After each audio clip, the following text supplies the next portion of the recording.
I used to think life had a rhythm you could rely on. You wake up, go to work, pay your bills, and if you're lucky, you have enough left over for a small treat on weekends. For 15 years, that rhythm kept me steady. I worked at a food processing plant in Dayton, Ohio, punching in at 6 a.m. and heading home exhausted but proud. It wasn't glamorous, but it was ours. Until one morning, the plant shut its doors for good. I walked out carrying a cardboard box with everything I had collected over those 15 years, an old coffee mug, a couple photos of Liam, and a pin they gave me at my 10-year mark that I once wore proudly. That day, I felt like the floor had been ripped from under me. Liam, my 13-year-old son, didn't cry or panic like I half expected. Instead, he walked straight into the kitchen, took a sip of water, and said, "Mom, we'll figure it out." His voice was calm, too calm for someone his age. Later that evening, I found him scrolling on his phone, looking serious. "I posted my bike online," he announced. "I priced it a little lower than the others, so it sells fast. We can use the money to pay bills until you find something new." My heart sank. "Liam, no. You love that bike. You ride it every day after school. I'm not letting you sell it." He shrugged, his face too grown up for 13. "It's just a bike. We can get another one later, right? You always tell me we don't lie to each other, Mom. So I'm not going to pretend I don't see what's happening. We need money, and I can help." I hugged him so tight he probably couldn't breathe, whispering, "I'll find something soon. I promise." But I wasn't so sure. It wasn't just the bills piling up that scared me, it was Gerald. My 80-year-old grandfather, who raised me when my parents died in a car accident, lived in a care facility because of his Alzheimer's. I visited every week, though sometimes he barely remembered my name. Each visit hurt, but I never let it show because he had carried me through my darkest time, and I wasn't about to abandon him now. Walking home with Liam that evening, I stared at the help-wanted signs in store windows. None paid enough to cover both our rent and the care home fees. Liam kept quiet for most of the walk, then said softly, "Mom, maybe we should move to a bigger city. There are more jobs there." I sighed. "I've thought about it too, but what about Grandpa? He's already so lost in his own world. If we go, how will he feel when he realizes we don't visit as often?" Liam's lips pressed into a thin line. Sometimes he doesn't even remember we came. I stopped walking and looked at him sharply. "Don't talk like that about your great-grandfather. He raised me when I had no one else. We're not abandoning him." He nodded, but said nothing more. His silence echoed my own hidden fear that staying was going to break us just as surely as leaving. That night, after Liam fell asleep, I sat at the kitchen table staring at the unpaid bills. For the first time in years, I felt the sting of hopelessness creep in. But deep down, I also knew something had to change. Sometimes, when the house is quiet and the only sound is the hum of the old refrigerator, memories sneak in. Memories I thought I buried a long time ago. I married Liam's father, Andre, when I was barely 21. He was a traveling stunt motorcyclist with a smile that could light up a stadium and a way of looking at you that made you feel like the only person in the world. For a while, I believed I was. We met at a local show his troupe performed when they stopped in Dayton. He invited me for coffee after the show, and 2 weeks later we were inseparable. By the third week, he asked me to marry him. My grandfather, Gerald, didn't approve. I remember him frowning, saying quietly, "Men like him, they don't settle." I brushed it off back then. I was young and too in love to see the warning signs. We got married quickly, and for a few months it felt like a dream. Then the reality of his life hit me. Touring city after city, constantly chasing adrenaline. Andre thrived on movement, on being the center of attention, while I stayed behind, trying to make a home out of a tiny rental apartment. When I found out I was pregnant with Liam, I thought it would change things, that he'd slow down, come home more often, and realize we could be happy with something simple. He only stared at the pregnancy test, shrugged, and said, "Well, that's your call. You can come on tour or stay here. Up to you." I stayed, And when Liam was born, I stayed alone. Andre sent money at first, called when he remembered, even mailed a few gifts.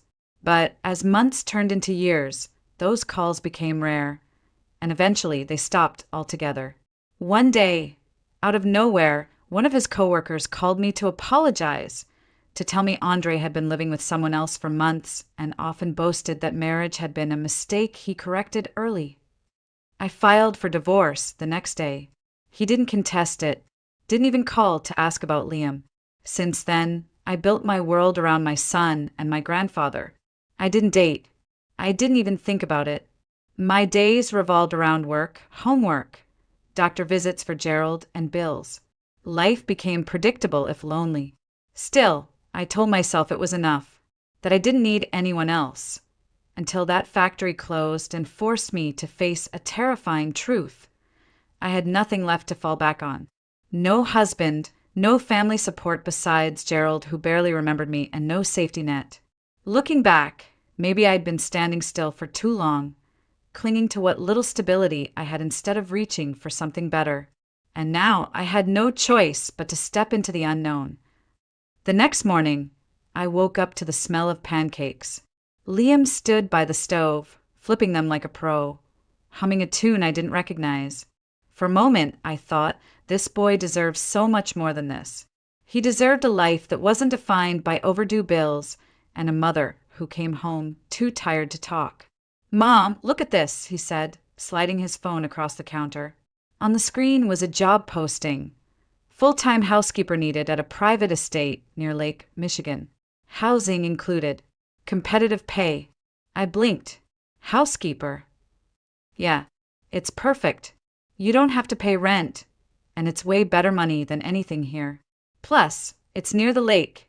You love the lake. He grinned like he had already solved all our problems. Liam, I've never been a housekeeper. I wouldn't even know where to start. It's cleaning, Mom. You clean here all the time, and you're good at it. And we can visit Grandpa twice a month. It's not that far. Besides, he hesitated before adding softly, I don't want to see you stressed like this anymore. The words cut deep. I wanted to tell him we'd be fine, that something better would come along if we just waited. But the truth? Waiting wasn't working anymore. Are you sure about this? I asked. He nodded, eyes serious. If you don't like it, we can always come back. But at least try. I can even switch to online school for now. My heart ached. This was my child, 13 years old, already talking about sacrificing for me, like he'd been doing his whole life. No, I said quickly, you're not giving up your school. We'll figure something out. That night, I filled out the online application. The next day, a woman named Marilyn, the estate manager, called and scheduled an interview. Her tone was brisk but kind, and when I explained I had a teenage son, she said, we can make arrangements for him to stay on the property. He can even help out part-time if he wants. 2 days later, we boarded a train. I packed only what we needed, some clothes, Liam's laptop, and my old guitar, the one my mother had given me when I was 15. It had been gathering dust for years, but something about taking it felt right. Before we left town, we stopped at Grandpa's care facility. He sat in his chair by the window, staring outside, a blanket wrapped around his thin shoulders. Grandpa, we're moving for work, I said softly, kneeling in front of him. But we'll visit, I promise. He blinked slowly, eyes focusing on me for just a moment. Sasha and little Jenya, he murmured, confusing me with someone else like he often did. My throat tightened. It's Megan, Grandpa. And this is Liam. He smiled faintly, reaching out to squeeze my hand. Be happy, sweetheart. We boarded the train, and as it pulled away, Liam squeezed my shoulder. Mom, this is going to be good. I can feel it. I tried to smile. I wanted to believe him. I really did. The estate rose out of the trees, like something out of a magazine.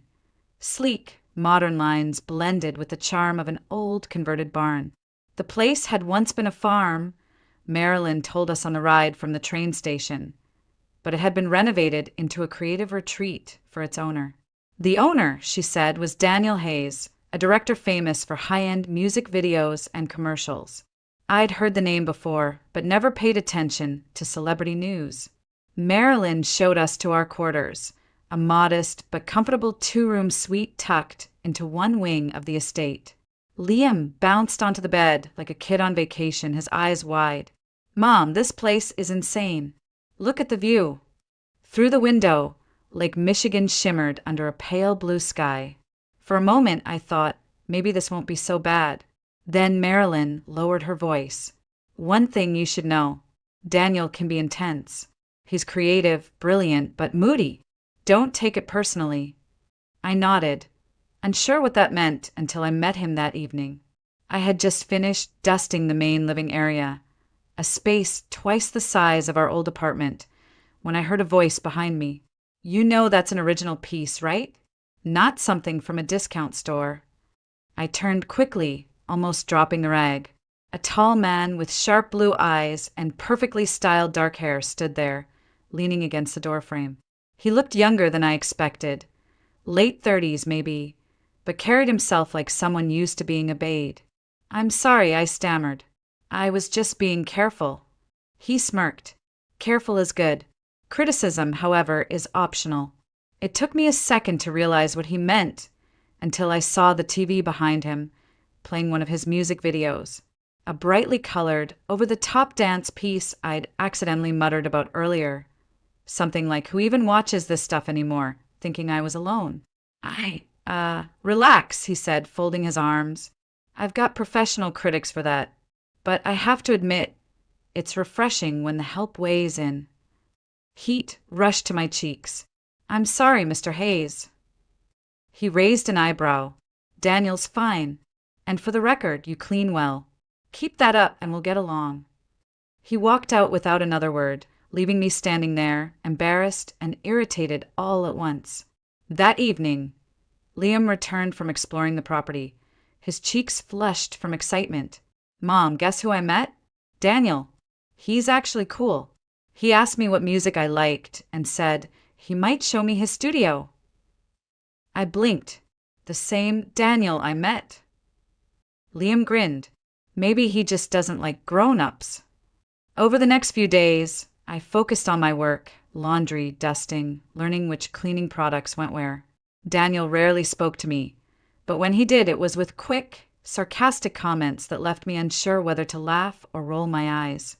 Liam, on the other hand, seemed to have charmed him completely. They'd talk in the garden, or I'd see them at the piano in the evening, Daniel explaining chords while Liam soaked it all in. I kept my distance, reminding myself I was here for one reason, a paycheck.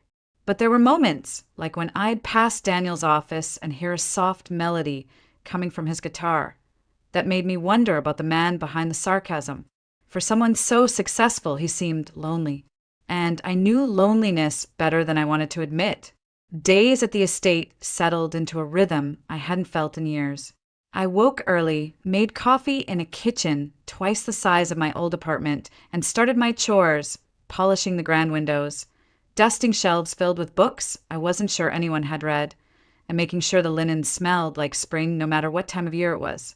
It was harder work than I expected, but there was something steadying about it. I didn't have to think about layoffs or unpaid bills. I just had to make things shine. Liam thrived. He pitched in, helping the groundskeeper move supplies or running errands for Marilyn. In the evenings, he'd talk nonstop about Daniel, who, somehow, seemed to have adopted him as a sort of unofficial apprentice. "Mom, did you know he built a whole recording studio here? It's like legit pro level. He said I could watch him mix a track next week." I tried to smile, though part of me worried. "Just don't bother him too much, okay?" Liam rolled his eyes. "He invited me, Mom." It was true. Daniel had taken a liking to Liam almost immediately, offering him little tasks, fetching cables, helping tune instruments, even letting him sit in during brainstorming sessions. Me, I mostly stayed out of Daniel's way. He had a reputation for mood swings, and I'd seen glimpses of them. Days when he barely noticed me except to mutter a sarcastic remark, and other days when he'd unexpectedly soften, asking if I needed anything or if Liam was doing okay. One afternoon, I walked past his office and heard a sound that made me pause. Guitar strings, soft, melancholic. I peeked in. Daniel sat hunched over an old acoustic guitar, playing something slow and haunting. Nothing like the flashy pop songs I'd seen in his videos. His head was bowed, eyes closed, as if he were somewhere far away. When he noticed me, he stopped abruptly. Need something? I froze, embarrassed. No, sorry. I was just passing by. He nodded, face unreadable. Close the door on your way out. I did, but the sound of that song stayed with me all night. For the first time since we'd arrived, I felt something unexpected. Curiosity. There was more to Daniel Hayes than the sharp-tongued boss who made me blush in our first meeting. Beneath the polished exterior and expensive taste, there was sadness. And if I was honest, I understood it. After all, I'd been living with my own for years, covering it up with work and responsibility until there was nothing left of me outside being someone's mom or someone's employee. Liam saw none of that. To him, this place was adventure, and Daniel was someone worth admiring. Maybe he was right. Maybe we'd both misjudged what we were stepping into. One afternoon, while I was folding laundry in the staff room, Marilyn walked in with an envelope in her hand. "Special delivery," she said, placing it on the counter with a little smile. Inside was a cream-colored card with embossed lettering. "You are cordially invited to the 40th birthday celebration of Daniel Hayes." The location, a high-end restaurant on the lakefront, the kind of place I'd only ever seen in magazines. Transportation provided. Dress code, formal. I stared at it. Is this a mistake? Nope. He told me to make sure you and Liam got one, Marilyn said. Consider it a perk of the job.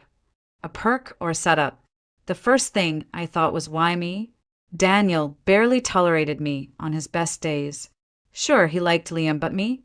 We spoke in short sentences and awkward silences. Why invite us to a room full of wealthy, polished people who had nothing in common with a housekeeper and her teenage son? That evening, I told Liam. His eyes lit up instantly. A party? That's awesome. I've never been to one of those fancy places before. I hesitated. I don't know, Liam. It feels weird. Like maybe we'll stick out. So what? Who cares if we do? Mom, come on. This is a chance to have fun for once. He paused, then grinned mischievously. And I already have an idea for your gift to him. I raised an eyebrow. Gift? Yeah, you're going to sing for him. I blinked. Excuse me. You still have that guitar, right? I've heard you play, Mom. You're really good. Trust me, he'll love it. The thought of standing in front of strangers and singing made my stomach twist. Liam, I haven't performed in years. I can't just... You can, he interrupted firmly. Besides, it's personal. Everyone else will probably bring expensive wine or gadgets. You'll give him something real. He had that determined look that reminded me so much of my younger self, before life had dulled the edges. The next day, Liam somehow managed to get us formal clothes on loan from a local boutique. "One night rental," he said proudly, holding up a sleek black dress for me and a crisp suit for himself. "They look perfect, don't they?" I laughed softly, shaking my head. How did I raise such a planner? "I had to, Mom," he said with a shrug. "You've been doing it alone for 13 years. Someone's got to have your back." His words hit me harder than I expected. The night before the party, I took my old guitar out of its case. My fingers stumbled over the chords at first, but muscle memory kicked in, pulling me back to evenings when music filled the air and I still believed in dreams. Still, anxiety gnawed at me. What if he laughs? What if this is some twisted joke to embarrass me in front of his friends? But then I thought of Liam, his belief, his pride, and decided, even if it was a joke, I'd hold my head high and play. The night of the party felt unreal, like we had stepped into someone else's life. The restaurant sat right on the lakefront, its floor-to-ceiling windows reflecting the city lights dancing over the water. A valet opened the door for us as if we were celebrities, and Liam grinned like he had been born for moments like this. "Mom, you look amazing," he whispered as we walked through the entrance. For once, I almost believed him. The black dress fit better than I expected, simple but elegant, paired with the light makeup Marilyn had insisted on helping me with. Inside, I spotted Daniel immediately. He was laughing with a group of well-dressed guests, his presence commanding without him even trying. When he saw us, his eyes flickered with something I couldn't read: surprise? Amusement, but then he smiled. "Glad you made it," he said almost warmly. The night flowed around me like I was in a dream. People toasted Daniel, praising his career, his generosity, his impact on the industry. I stayed quiet, nibbling at hors d'oeuvres while Liam chatted easily with strangers twice his age. Then came the moment I dreaded. "Any final words before we cut the cake?" someone announced. Daniel glanced at me. "I believe our housekeeper has something prepared." My stomach dropped. He hadn't even asked, he just knew. I shot a look at Liam, who grinned and held up my guitar, which he had somehow arranged to be delivered there. "You'll be fine, Mom," he whispered, handing it to me. My hands trembled as I stepped up to the small stage. I had planned to sing a classic birthday tune, quick and safe. But when my fingers touched the strings, something different came out. A melody I hadn't played in years. It was her song, my mother's song, the one she used to play on quiet evenings before the accident took her and my father away. I had learned guitar because of that song, and for some reason, tonight my hands chose it on their own. The room fell silent as I sang, my voice unsteady at first, then stronger as the words carried me back in time, back to safety, to love, to everything I thought I had lost. When the last chord faded, I realized I had closed my eyes.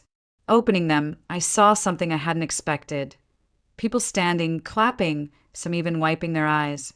Liam beamed, clapping the hardest, his chest puffed with pride. But Daniel wasn't there. His chair sat empty. Confused, I stepped down, handing the guitar back to Liam. "Where did he go?" Liam shrugged, but there was a trace of concern on his face. "I don't know. He left during the song." For the rest of the night, I couldn't stop thinking about it. Did I do something wrong? Did the song upset him? Or had I embarrassed him in front of his elite friends? The next few days were quiet. Daniel barely appeared around the house, and when he did, he seemed distracted, almost distant. I told myself not to care. He was my boss, not my friend. But late at night, lying awake in that beautiful room, I couldn't help wondering why my song had made him leave. I didn't know it yet, but that song had stirred something in him, something buried for decades. And it was about to change all of our lives. 3 days passed before Daniel finally approached me. I was out in the garden, trimming roses like Marilyn had shown me, when his voice startled me from behind.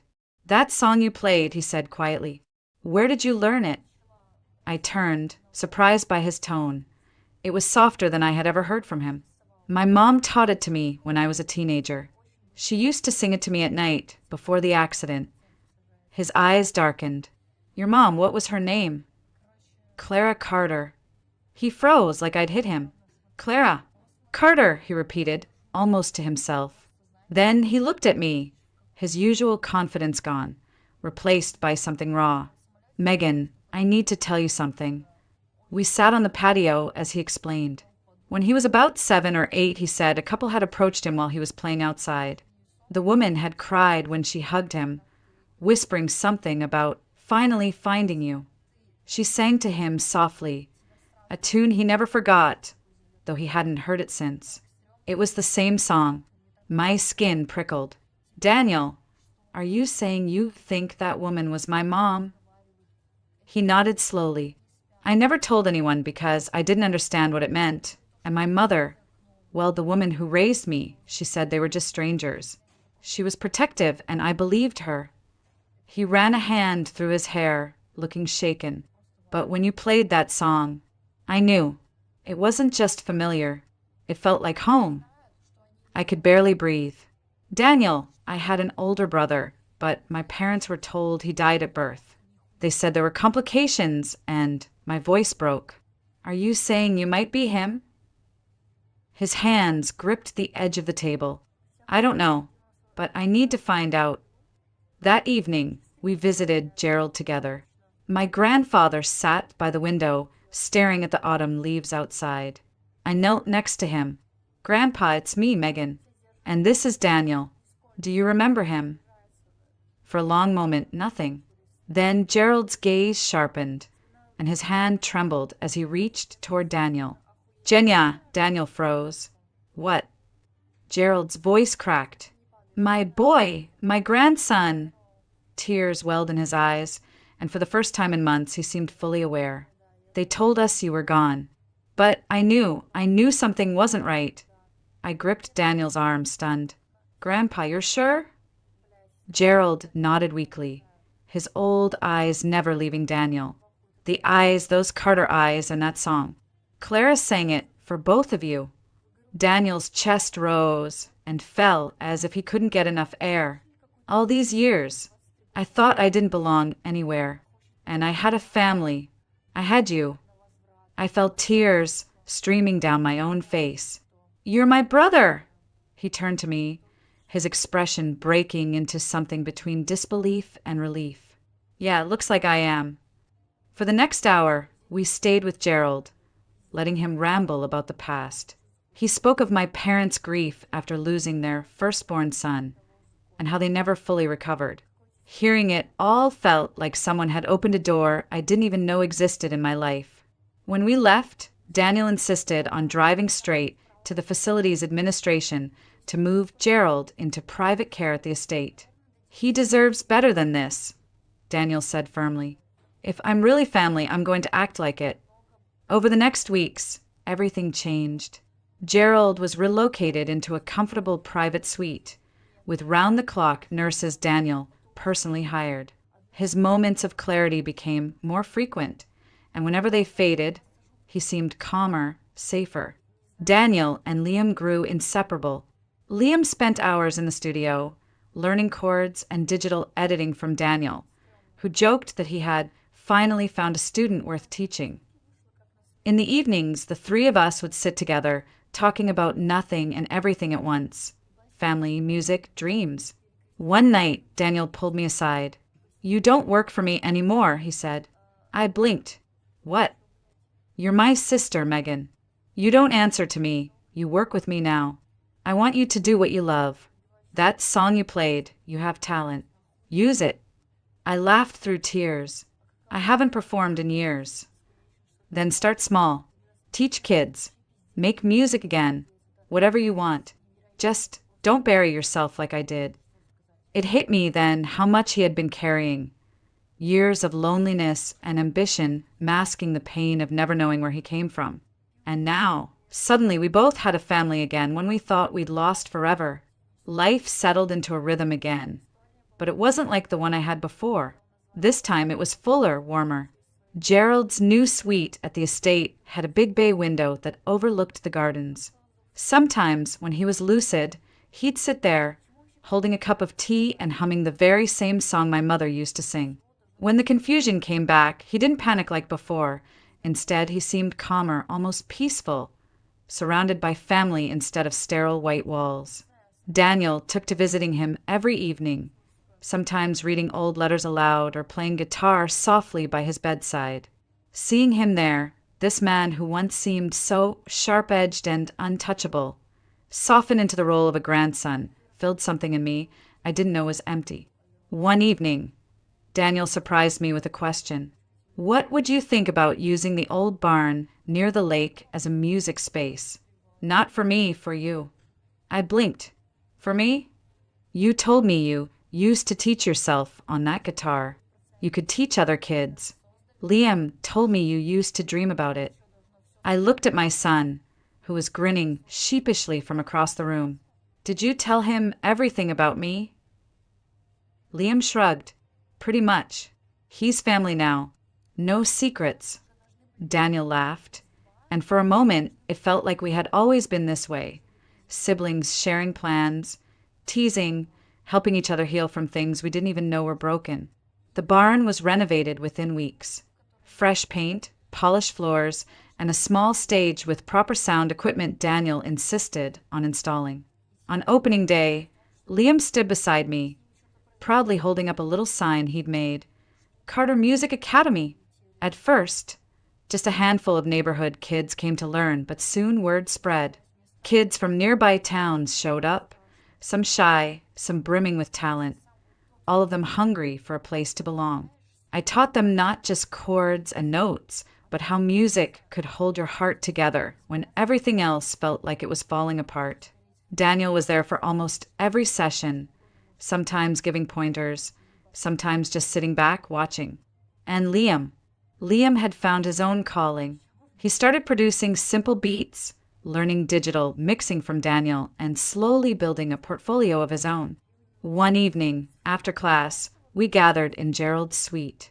He was lucid that night, smiling softly as he held Liam's hand. "You've grown so much, just like your mom did," he said, his voice trembling. Then he looked at Daniel and me. "You found each other again. That's what matters. Family finds a way." I could feel tears sliding down my cheeks.